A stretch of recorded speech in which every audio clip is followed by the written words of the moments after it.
எல்லாருக்குமே தெரியும் நடிகர் துருவ் விக்ரம் நடிப்புல பைசன் படம் இப்ப பாத்தீங்கன்னா தியேட்டர்ல ரிலீஸ் ஆயிருக்கு. அந்த படத்தோட ப்ரமோஷனுக்காக நிறைய இடத்துல போய் பேசுறாரு, நிறைய இன்டர்வியூஸ் எல்லாம் கொடுத்திருந்தாரு. அந்த வகையில ரீசெண்டா பாத்தீங்கன்னா ஒரு தனியார் தொலைக்காட்சிக்கு அவரு ஒரு நிகழ்ச்சியில பங்கேற்றிருந்தாரு. அந்த நிகழ்ச்சியில பாத்தீங்க அப்படின்னா ஒரு பாட்டை போடுவாங்க. அந்த பாட்டு என்ன அப்படிங்கறத மியூசிக்கை வச்சு கண்டுபிடிக்கணும். அதான் எபிசோடா.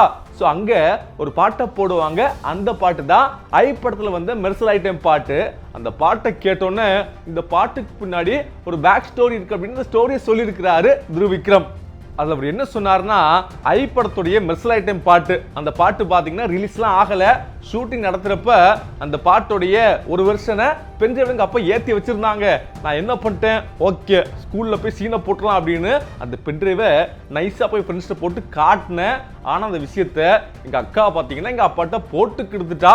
சங்கர் சார் பாத்தீங்கன்னா ரொம்ப டஃப்பான ஆளு, ரொம்ப ஸ்ட்ரிக்டா இருப்பார் இல்லையா.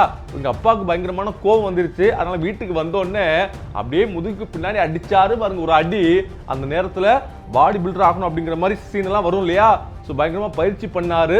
அந்த தடம் 10 நாளுக்கு அப்படியே இருந்துச்சுன்னு சொல்லியிருக்கிறாரு துருவ் விக்ரம்.